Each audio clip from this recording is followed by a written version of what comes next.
Right, afternoon, everyone. So the next type of offender I want to talk about is stalkers.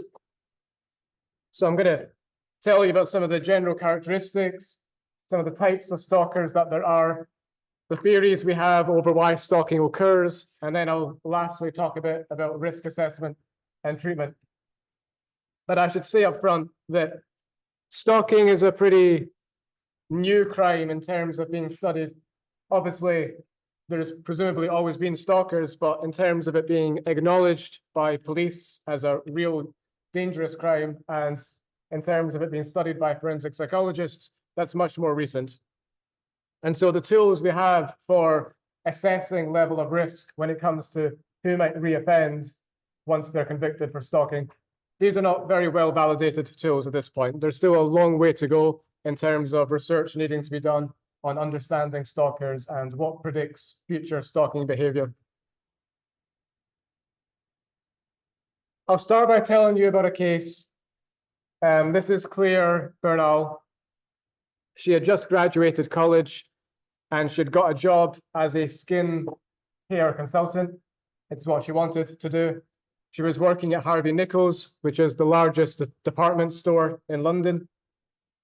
And not long after working there, she was asked out on a date by Michael Pesch, who was one of the security guards at the department store. At first, she was flattered and she agreed to a date. And then they continued to date for 3 weeks. But during these 3 weeks, he became increasingly controlling, wanting to know where she was at all times of the day. He would text her up to 50 times a day and would get incredibly angry if she didn't respond immediately. And so she eventually broke off the relationship, saying that she didn't want to see him again. But his pestering of her only continued, okay? He would continue to text and call. She had to change her number, but this didn't stop, okay? He managed to get her new number and would continue to try contacting her. He would go up to her when she was working, persistently asking her out on a date, threatening to kill himself if she didn't take him back. This only got really worse and worse. One of the worst cases was when he followed her home from work and then sat outside her apartment, sitting there for 2 hours, just staring at her apartment. She was feeling incredibly uncomfortable. She was obviously, she was also sharing the apartment with flatmates at the time. They went out asking him to leave, but he refused. She didn't want to call the police at this point. You know, nothing physical had happened. She was being followed, but she didn't know that her life was in danger. She didn't really know what the police could do. She also didn't really want to tell many people. She felt quite embarrassed. You know, she was quite a shy, introverted person, didn't want a whole lot of attention, and also felt a bit embarrassed that, you know, this was someone that she was dating, and he's obviously pretty strange if he's capable of doing this. So at this point, she didn't want to call police, but things only got worse and worse. One of the times that makes this most clear was when she was going to get the subway after work. She's been followed through the subway tunnel by Michael Pesch. It's only the two of them. She's beginning to get a bit frightened. She begins to walk at a faster pace, and he continues to walk faster to catch up. She jumps on the first subway train that comes. Doesn't matter that it's not going in her direction. And he jumps on after her. She then jumps off at the first station. He jumps on after her at the first station. At this point, she's really quite rattled and upset, and she's crying.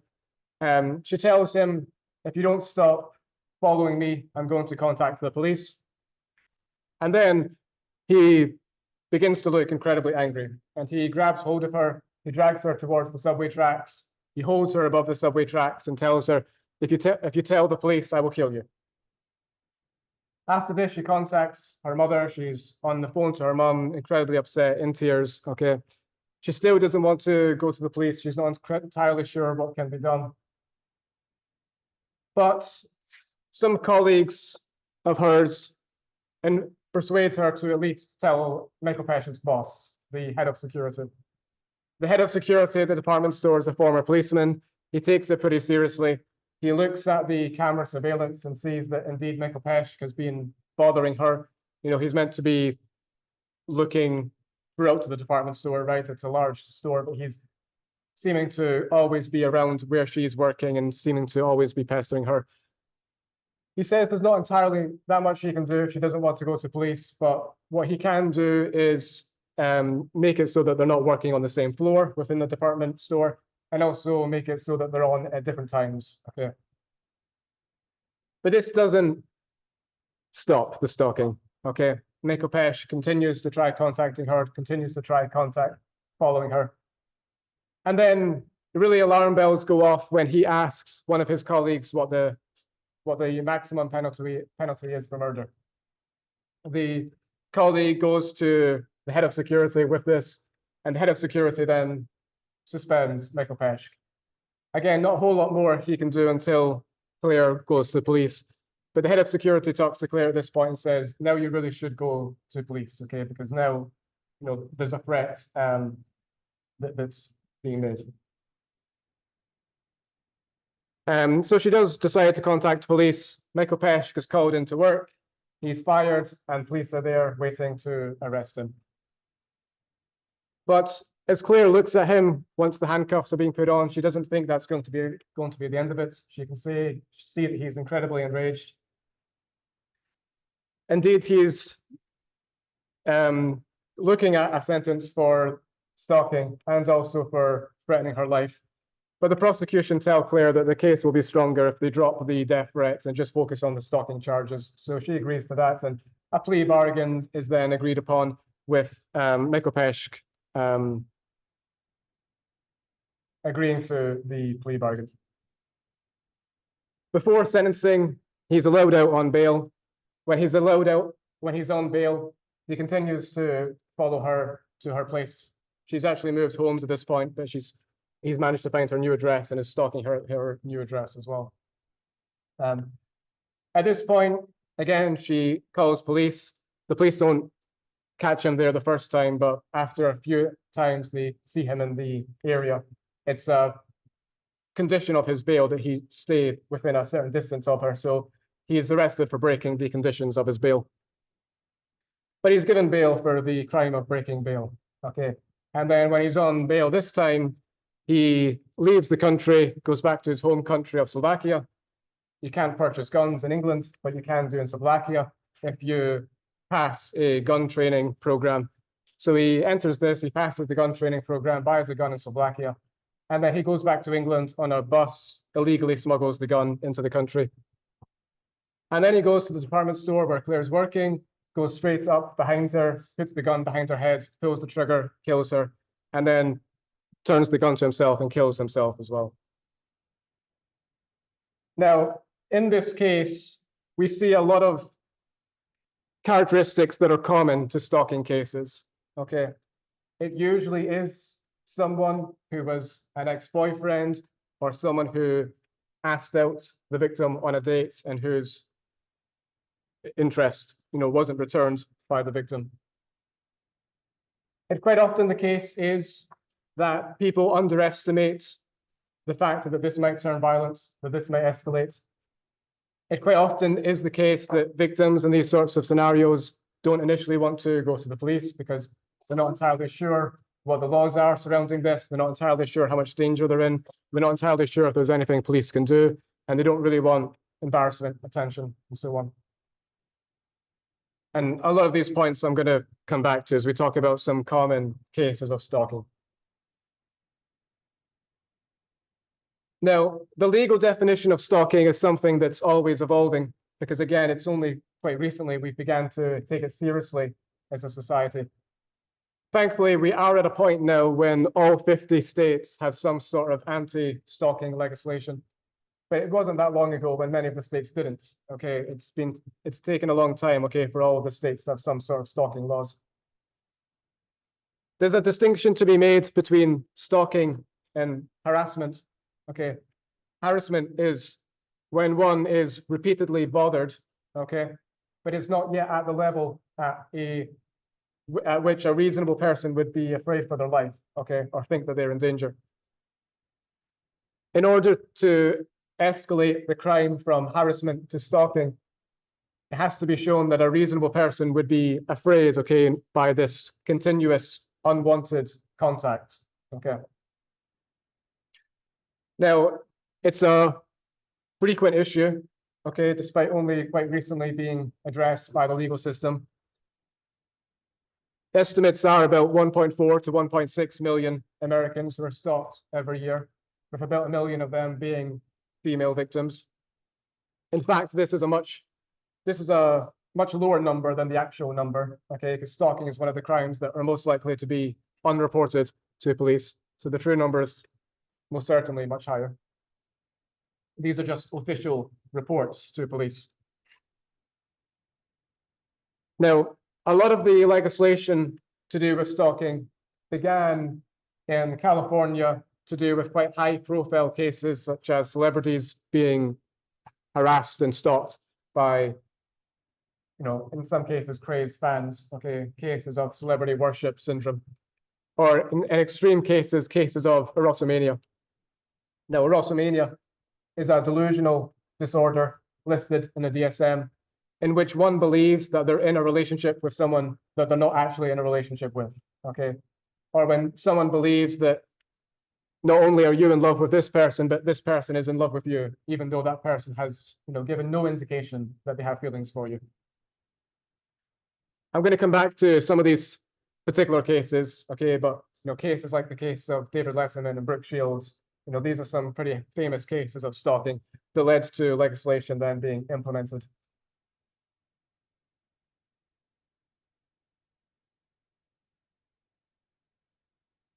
Now, the majority of stalkers will give up their pursuit within 4 weeks, okay?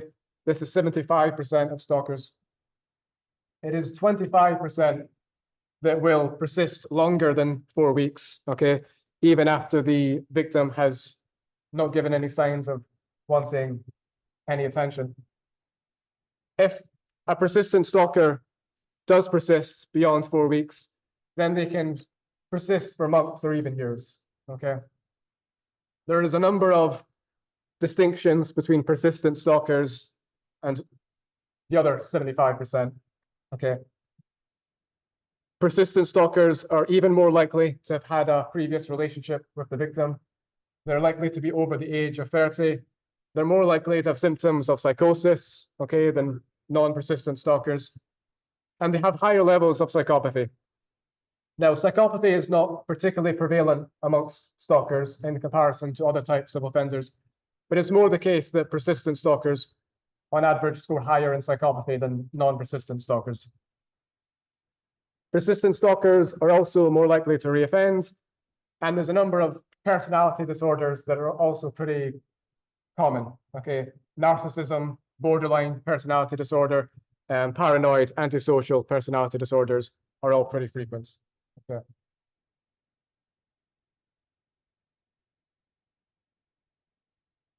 Now, stalkers almost always have an insecure, anxious attachment style and a low self-esteem, okay?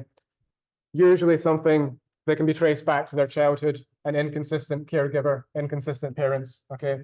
We've looked at the causes of anxious attachment, right? In which one doesn't really know how the caregiver is going to respond. Maybe at some moments they're quite loving and warm. At some moments they're quite erratic and impatient, okay? And one is not really able to guess how the parent is going to respond to them. And what we've seen is that this produces pretty clingy behavior, fixations on what this person actually thinks about me, what this person is actually thinking, what this person is actually feeling. And at the extreme, it also predicts obsession, possessiveness, stalking behavior. So usually stalkers are looking to have a romantic relationship with the victim. By far, that's the most common motivation. The next common motivations are looking to intimidate the victim, or that they hold some sort of grudge and that they're trying to get some sort of revenge against the victim. Stalkers typically struggle with social skills, empathy, perspective taking, quite often they don't realize that what they're doing is being perceived as stalking. And very much is the case that they quite often misconstrue things in that any sort of attention, even a little bit, they misinterpret as meaning that this person is interested in me, okay? This person wants to get close to me, and so I should want to get close to them. You know, quite often the analogy that's used to describe stalking is that it's like a fire, and attention is like the oxygen needed to continue the flames of the fire, okay? And quite often there's a history of domestic violence as well. It might have been domestic violence against the victim, or maybe they've committed domestic violence against a previous person that they've been involved with.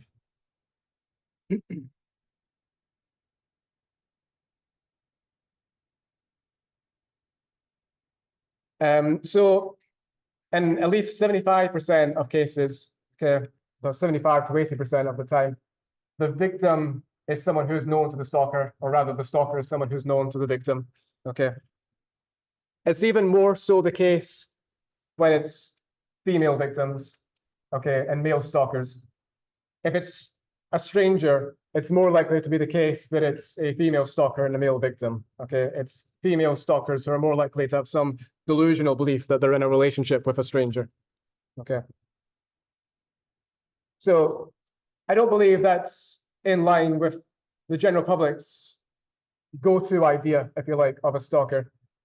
I believe that, most people, when they think of a stalker, they think of like Joe Goldberg from You, right? Someone who's taking a fascination with someone they've only just met because they're so striking, and then they decide to begin stalking that stranger, right? In fact, in reality, that sort of scenario never occurs, okay? Stalkers are usually someone who's at least been on a few dates, if not had a relationship with the victim. So in one study, we have 46% of stalkers who were someone who the victim was in a romantic relationship with, and then a further 16% was someone who had asked the victim out on a date and their advances had been rejected. Illustrating this again, in one study, we have 49% who are the victim's ex-partner, 13% who are a significant other at the time of the stalking, and then 12% who are some friend's acquaintance. Other statistics on this, over 50% are an ex-partner, according to the UK's stalking hotline data, and about 30% are a friend/acquaintance. So only a very, very small minority, right, are actually strangers. I'll tell you about another case. This is Alice Ruggles. She began dating someone who was just out of the army. She was living in Newcastle, England. He was living in Edinburgh, Scotland. It's a 2-hour drive, okay? So it's somewhat of a long distance relationship. They were dating for several months, and he, much like in the previous case, was incredibly controlling, always wanting to know what she was doing, where she was going, but also wanting to control over what she wore, how she was dressing, who she spent time with, where she was going, okay? Again, wanting constant, immediate responses to his texts. Her family were becoming increasingly worried for her, okay? She was showing signs of depression, low self-esteem. It was seeming that this relationship was taking a very negative toll on her. And then she found out that he was cheating on her with some other girl, and so then she decided to break up the relationship. But he, in this case, wasn't willing to take no for an answer. He would frequently take the 2-hour drive from Edinburgh to Newcastle, bang on the door. When she didn't respond, he would leave something on the doorstep, like flowers or chocolates, some sort of gift, and then drive back to Edinburgh. This was occurring for 3 months, okay? Usually during the drive, he would call her and it would go to voicemail, and he would give some message on the drive. And one of these messages were a bit alarming. On his drive back one time from her house, he said, "I don't know why you won't let me in. I'm not going to kill you." As if that would be comforting. Okay, that's as if that's something you want to hear from anyone. Okay, in fact, that got her alarm bells going and she contacted the police. The police decided that because of the distance between them, he was of low risk, okay, and so there wasn't anything that was done. When he found out that she had contacted the police, he was incredibly angry. This time he drove back to her house, and when she wouldn't let him inside, he didn't take no for an answer. He broke down the door and then grabbed a knife in her kitchen and stabbed her to death. Okay. In response to this, her father, Clive Ruggles, or before he was retired, he was an archaeology professor at the University of Leicester in England. He set up a trust, okay, that's a kind of helpline of resources, okay, for stalking victims in the UK. And there are similar organizations here in the US as well, okay. Now, in this case, the police most certainly got it wrong, okay. They regarded him of low risk because of the distance between them, but the fact that he was regularly taking a 4-hour drive for minimal contact tells you that he was a persistent stalker, and this was occurring over 3 months. And what we know is that the more persistent the stalker, the more likely it is that it's going to escalate to violence and turn out in a way that's horrific, like it was in this case.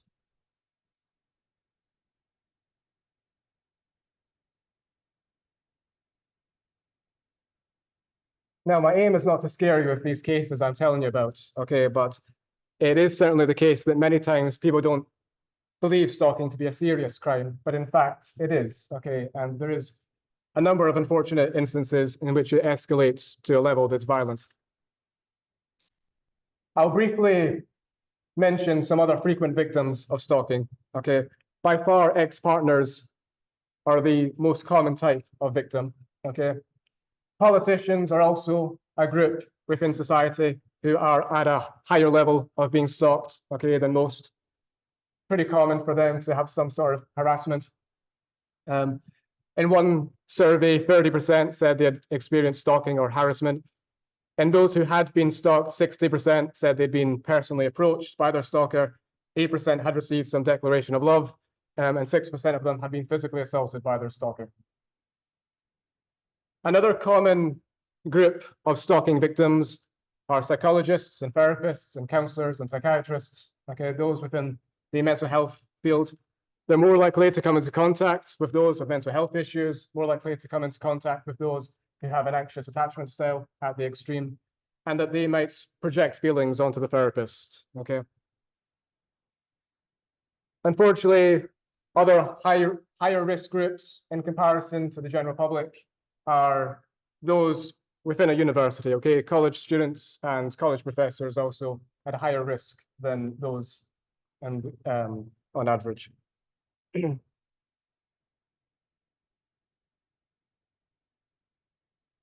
Some other pretty well-known cases I'll tell you about. This is Margaret Ray, and then the well-known late-night talk show host, David Letterman. For a series of years, in fact, David Letterman was stalked and harassed by Margaret Ray. She would frequently break into his house, and on a number of occasions, he would wake up in the morning and find her in his bedroom.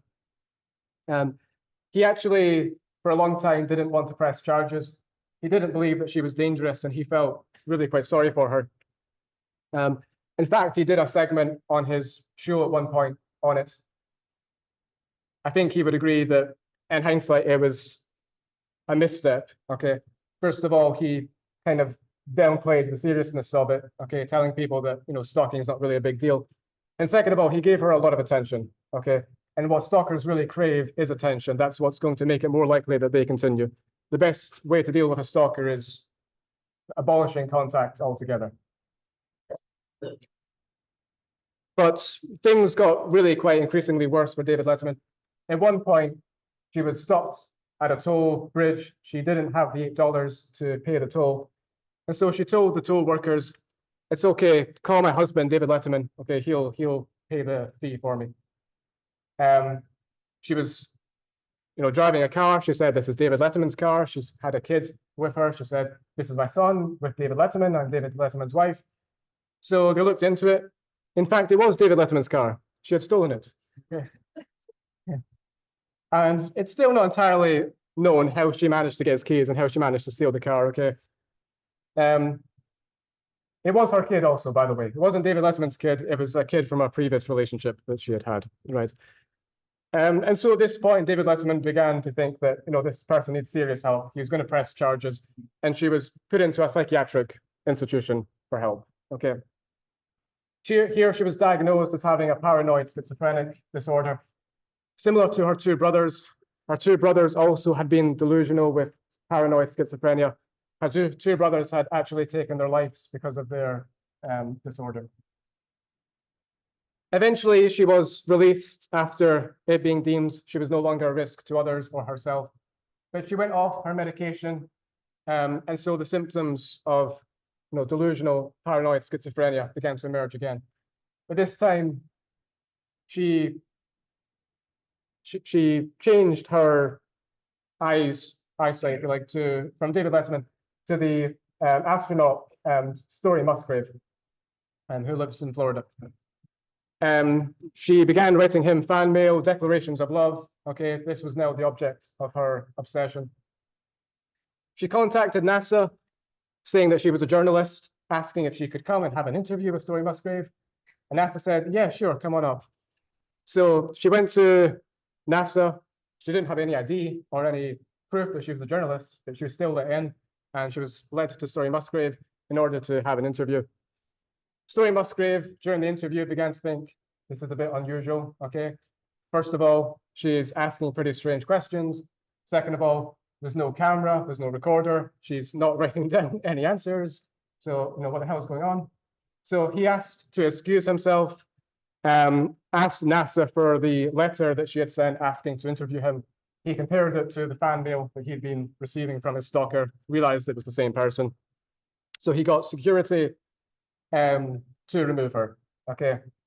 So security removed her. He went home, and then as he's in his living room that night, Margaret Ray turns up naked on his backyard, grabs his garden hose, puts it over herself, and begins confessing her love in person to him.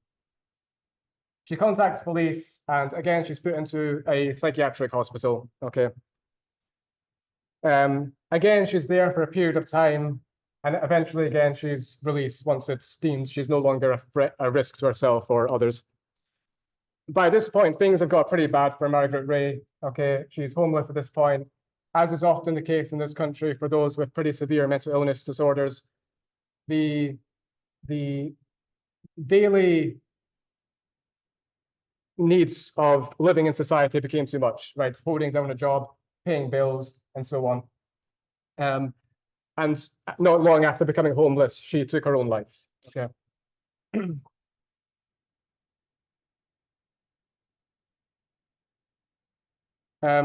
This is Catherine Zeta-Jones, another well-known person, in this case, an actress who was stalked by Dawnette Knight. Dawnette Knight said that she was in love with Michael Douglas, Catherine Zeta-Jones' husband, and then began sending her threats, okay, that if she didn't leave Michael Douglas, she was going to kill her. A case that then resulted in Dawnette Knight going to prison, okay, for these threats. And then another case maybe you're familiar with is the case of John Hinckley. John Hinckley was obsessed with the actress Jodie Foster. So in the Robert De Niro movie, Taxi, Jodie Foster plays a child prostitute. And in the movie, Robert De Niro's character tries to get public attention by assassinating the president. John Hinckley, after watching the movie, became quite obsessed with Jodie Foster, began writing her fan mail, love declarations. And when he was ignored, he decided he would do what was done in the movie. He would assassinate the president in order to get her attention. So at the time, Jimmy Carter was the president. He followed Jimmy Carter into an airport in Tennessee. He had a gun on him, but he was stopped by airport security for holding a gun, given a small fine, and then that was the end of that. And then shortly after this, Ronald Reagan became president. And so John Hinckley turned his attention to assassinating Ronald Reagan. He did get close enough to fire a shot, and one of Ronald Reagan's security personnel took the shot and was permanently paralyzed as a result. John Hinckley was put into a psychiatric institution. He was there for over 30 years and was released in 2016. It was quite big news when he was eventually released. So many of these are examples of erotomania, a disorder in the DSM, in which one has a delusional belief, okay, that they're in a relationship with someone that they're not in a relationship with, or that their love is returned, even though there's no signs of this. In many cases, this is an extreme example of celebrity worship syndrome, okay? It doesn't have to be a celebrity who's the victim. It can be someone else who's perceived as being of high status, okay? So CEOs, surgeons, these have been some other victims of erotomania, okay, or delusional stalking. And these are two, I think, pretty good movies that illustrate celebrity worship syndrome, okay? One is Misery, based on Stephen King's novel. The other one's The King of Comedy, which is what the latest Joker movie was based on. Okay, I want to give you a few scenarios, okay? And then I just want you to ask yourself, is this romantic behavior or is this creepy behavior? Okay, and I'll ask you to raise your hand for which one you think. So after breaking up, a woman tells her ex-boyfriend not to contact her. Instead of doing that, he shows up at her house, blasting the song she lost her virginity to. Okay, hands up if this is creepy behavior. Okay, most of you. Hands up if it's romantic behavior. Okay, none of you. Okay, a man falls hopelessly in love with his best friend's wife. He decides to profess his love for her via their wedding video, even shows up on her doorstep unannounced, despite her having never expressed interest in him. Okay, hands up for creepy behavior. Hands up for romantic behavior. None of you, okay. Following a summer romance, a man writes a woman a letter for every day for a calendar year, and then buys and restores the house that she loves. Okay. Hands up if this is creepy behavior. A couple of you. Hands up if it's romantic behavior. Okay, a lot more of you. You may be knowing now where I'm going with this. Okay, but a boy likes a girl from his school, so begins following her, videotaping her, writes her name in fire on her lawn for her family to see. Hands up for creepy behavior. Okay, and hands up for romantic behavior. So maybe you picked up on the fact these are all pretty well-known romantic plots, okay, from well-known movies, okay. And my point here is that, you know, sometimes stalking behavior is romanticized in movies and in fiction and so on, right? How many times have you seen the story in which the boy asks out the girl, she says no, but he believes if he's persistent enough, he can win her over, okay? And then by the end, he's managed to succeed by winning her over by being persistent enough, okay? And sometimes this sort of behavior looks romantic in the way it's portrayed in movies and so on, but in real life, you probably wouldn't interpret it the same way, right? In real life, you would probably feel quite uncomfortable if you were on the opposite end of this sort of behavior.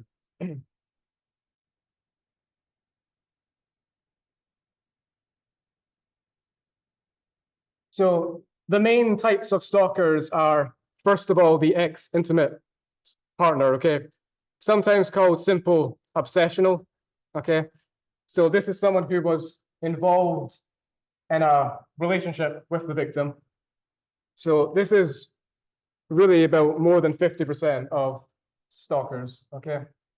So someone who's, you know, been broken up with, they haven't taken it well, they're trying to win the person back by, you know, being persistent enough, trying to prove that they still love the victim. Someone who's incredibly controlling, obsessive, possessive, right? The second type is the love-obsessional stalker. Again, they feel as though they're in love with the victim. It's all about trying to get a relationship, but they don't have a previous relationship. Okay, that's the distinction between the first type and the second type. The second type is usually a friend or an acquaintance, someone who has some relationship that's not romantic, okay, with the victim. and they're trying to win them over again, and then again begin stalking at the extreme. The third is the delusional stalker, okay, which is where erotomania would fall, okay? Someone who's under some delusional belief that a relationship exists, even though one doesn't. And then lastly is the grudge stalker. So someone who has some sort of something that they're upset about, okay? So it could be, for example, an employee who's just lost their job and they decide to stalk their employer or harass them, maybe trying to intimidate them, threaten them, okay? Some sort of revenge motivation is usually behind this, okay? But there could be other cases. It could be someone who you feel just wronged you in some other scenario, and so you begin resorting to stalking, harassment in order to get them back. Now, this is a sample from a forensic setting, okay, convicted stalkers, seeing what types they meet. So we see about half are the ex-intimate stalker in this sample, 55% of the male stalkers, but only 25% of the female stalkers, okay, so it's more likely when it's male stalkers that they were in a relationship with the victim. The delusional stalker is actually the most common of the female stalkers, okay, more than, well, half in this case, whereas only about 25% of the male stalkers were classed as delusional. And then we have grudge stalkers, 14% of males, 25% of females, so more common for females. And then love-obsessional, which is usually not that frequent, but is more frequent for males. Okay, in this case, 4% of the male stalkers, 0% of the female stalkers. The remaining 2% of the male stalkers in this study, who couldn't be classed as any of those four types, were classed as predatory, okay? Meaning it wasn't because of some grudge that they had, but the motivation was to intimidate the person. It was predatory in nature, okay? And I'll give you an example of what this looks like from this study. So these are real cases from the study, okay, just to illustrate what I'm talking about, what these types look like. So we have an ex-intimate stalker who's very much like the previous two cases I've told you about, okay? It's an ex-partner who's not willing to let go of the relationship and is incredibly controlling, obsessive, possessive, trying to win them back through persistence. We have the delusional stalker, who in this case, it's a local woman who believes that she has a relationship with her local bank manager, even though he's married, has a family, and doesn't take well to finding out that he's just had a new baby. Again, a delusional belief that some relationship exists between them that doesn't, okay? So this delusional stalker could have erotomania, but again, it could be someone else who is the victim, who's not a celebrity, okay, but who's regarded as being of high status in some way. The grudge stalker, in this case, it's someone who got let go from her job, and she's putting all of the blame on one of her higher-ups, okay, from her previous employment, and she begins harassing this person out of revenge, okay, to intimidate her.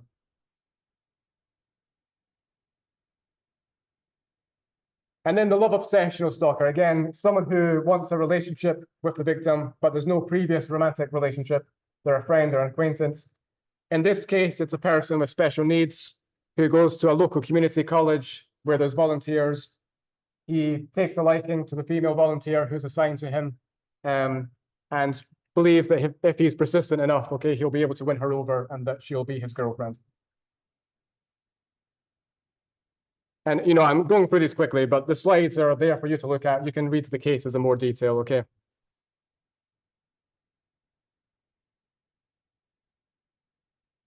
And then an example of the predatory stalker. This was someone who lived on a college campus town and began stalking a college student from the town. Again, it's predatory in nature. He's taking enjoyment in voyeurism, okay, through spying on her, her not knowing that she's being watched. And in this case, it actually escalates to an act of rape, okay? So it is the predatory stalker that might escalate to sexual assault and violence.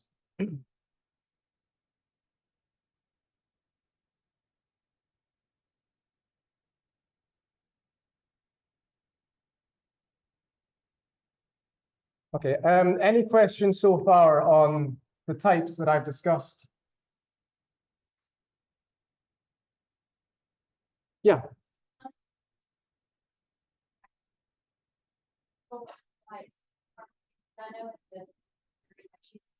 Hmm. But is she perfect? Like I haven't actually seen it, but I know it like what it is. Hmm. Can it like overcome like it? Sure. I mean, any stalker could be violent, okay? Ex-intimate partners, in extreme cases, it might escalate, like the cases we looked at, right? They ended in murder. Especially if there's a history of domestic violence, that would predict it being even more likely that they might be violent. Delusional stalkers, probably one of the least likely types to end up being violent, but of course it can still happen.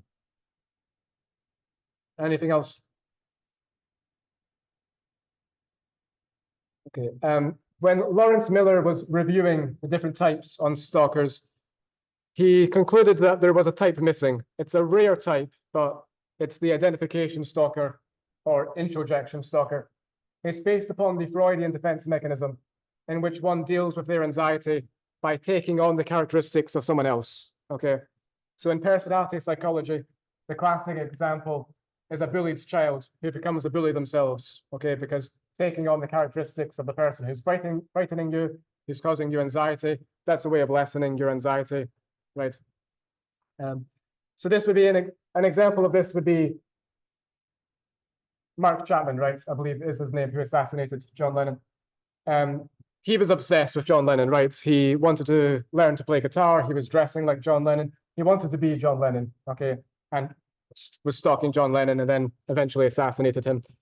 So in this case, the stalker actually wants to be the victim, okay? That they're trying to become the victim, taking on the victim's characteristics.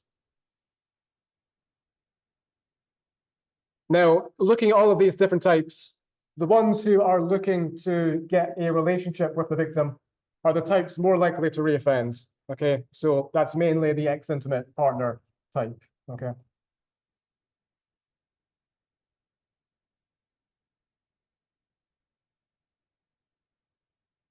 Now, as I said before, almost all stalkers have an insecure, anxious attachment style, okay?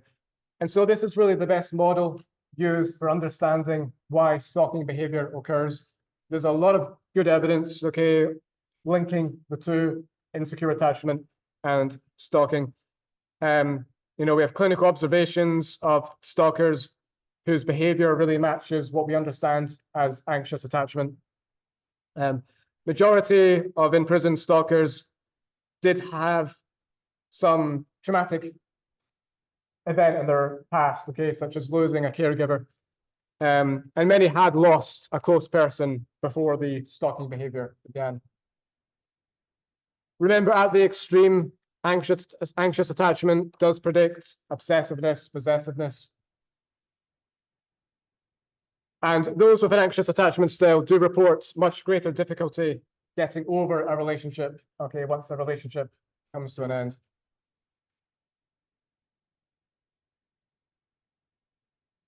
There are some other theories of stalking I'll briefly go over. One is relational goal pursuit theory, which is really that stalking occurs when one ruminates on one goal, in this case, getting a relationship, okay? And they're not really focusing on anything else. And it's this excessive rumination that then leads to the stalking behavior. Now, a degree of pursuit is normal, okay, in early dating. But if it's the case that one is constantly ruminating on getting this goal, this is all they're fixated on, this is all they're thinking about, every day, pretty much all day, what can I do in order to win this person over? How can I get closer to this person? How can I prove my love and my affection and so on? And constantly ruminating on every single interaction that they've had with this person to the point that it's obsessive. This is then when it's going to predict stalking behavior. The evolutionary perspective would be that it's, at the end of the day, people wanting to get close to the object of their affection or desire, right, as means of passing on their genes. And if they don't have the social skills in order to win this person over, then maybe stalking them in a predatory way is part of the kind of mating strategy that they have. And the feminist perspective would be that it's a way of men getting power over women, right? There's an interesting study from 2005 that shows that stalkers have neurotransmitter differences than the typical person. So, dopamine is the neurotransmitter, remember, that encourages approach behavior. When you have incentive rewards, okay, that encourages you to keep going after what you want. So if you, approach someone that you're attracted to and you're flirting with them and they're flirting back, that's likely going to produce dopamine, telling you that this is going well, you should continue with this motivation. But if they reject your advances, right, for most people, that dopamine hits would end and there would be a drop in serotonin, meaning you experience some negative emotion, okay? But in the case of stalkers, it seems to be that they don't respond in the same way to this rejection, okay? They're still getting the dopamine telling them to continue with the pursuit, and they're not getting the reduction in serotonin, okay, telling them that they shouldn't continue any further with this motivation. Now, it's one study, so we have to be careful concluding too much from one study's results, but it's an interesting finding that opens up, future avenues for future research.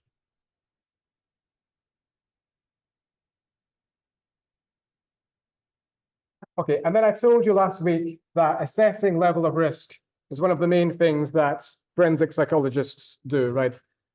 And we have a pretty good understanding on how to predict reoffending for sexual offenses, for violent offenses, for fire setting.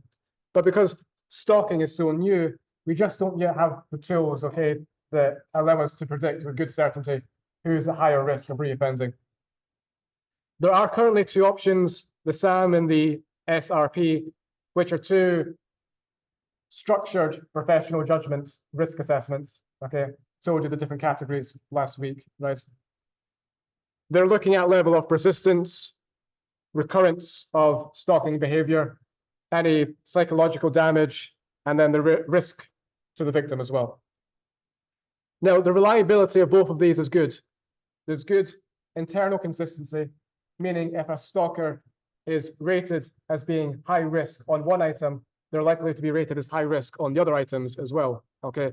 And there's also good inter-rater reliability, meaning if multiple forensic psychologists examine the same person, their scores are pretty much identical, okay?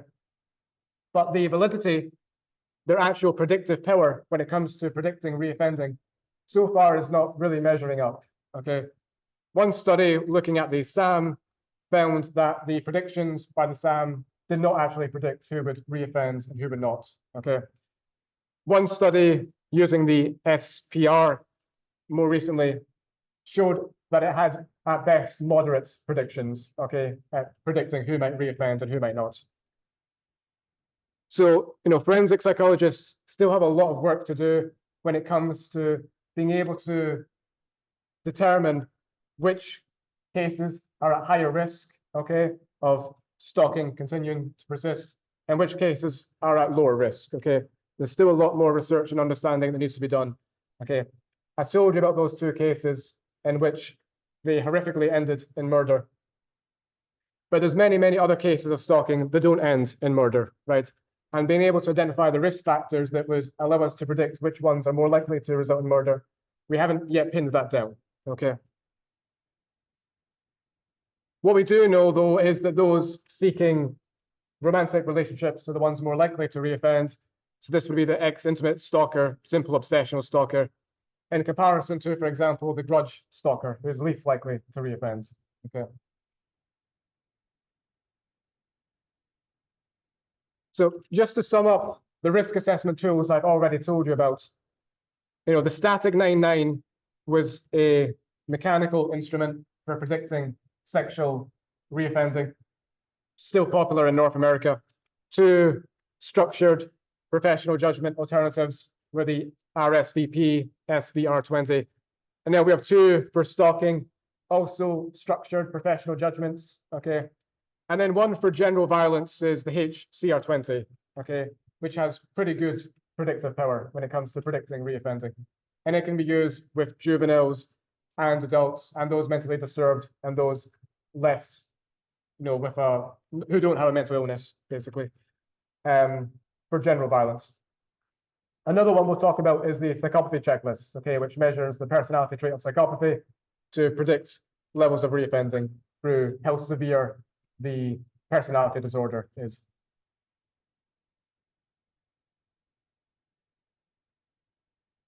So there's no specific treatment in prisons for helping rehabilitate stalkers.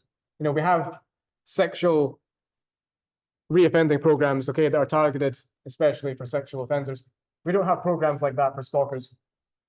But there are commonalities to the interventions, okay, that are often prescribed to convicted stalkers. Those that deal with emotional dysregulation, so helping them, you know, be more in control of their emotions, more aware over their emotions. Those that deal with rumination, okay, hopefully making it that they'll be less likely to ruminate unhealthily in the future. Those that tackle distortions and unhealthy beliefs over attitudes to do with relationships and values to do with relationships. Those to do with interpersonal skills. Remember, stalkers are usually of low self-esteem, usually poor social skills, okay? So being able to help them, you know, talk to people more confidently could be part of the intervention. And also empathy training, visual perspective taking, right? Having them realize that what they're doing is actually causing this person trauma, is actually frightening them if they're not aware of that. And then considering practical factors as well, right? Helping them find healthy coping mechanisms, set up a social support network that they can turn to when they're feeling lonely and so on. So what can you do healthily, okay, to deal with loneliness, okay, rather than resorting to stalking someone? There are also some recommendations for forensic psychologists in their interventions based upon the type of stalker that they're dealing with. So if it's simple obsessional / ex-intimate partner, it should be moving away their preoccupation and rumination on the previous relationship, okay? Telling them that, you know, this isn't good for them either. If they're, you know, fixated in a past relationship, helping them to be more future orientated, you know, focusing on things they want out of the future rather than being stuck in the past. And also helping them address maybe issues of jealousy that they have if their ex-partner, for example, is in a new relationship. Delusional stalkers, you know, this would be treating the underlying mental illness, the psychotic disorder. And it also might involve some challenging of, you know, distortions as well through CBT. Now, the grudge stalker, who's least likely to reoffend and also the least likely to accept treatment. The recommendations here are dealing with any potential paranoid or suspicious personality disorders, and focusing again on, you know, the personal impacts of their behavior, right? You know, you're fixated on this past misgiving, you know, putting all of your energy into this.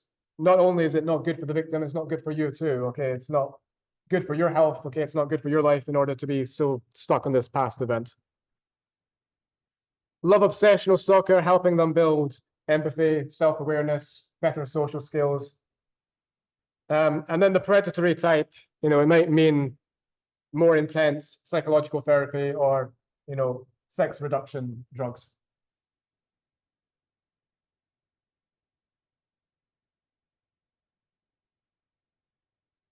Okay, so characteristics of stalkers, usually ex-intimate partners, insecure attachment style, low self-esteem, poor empathy, visual perspective taking abilities. Be familiar with the stalking types, okay, the ex-intimate partner / simple obsessional, and then the grudge, then the delusional, then the love-obsessional. Theories of stalking, it's attachment style that's really seen to best explain stalking behavior. And then at this point, there's no real validated risk assessment tool for predicting reoffending. But there are steps being made, both in terms of risk assessments and in terms of treatments. Okay, any questions on anything I've covered here? Okay, I want to share a video with you before we finish up. You know, I've told you about a number of cases, but what might be even more impactful is to hear a case from the perspective of a victim, okay, who actually went for stalking herself.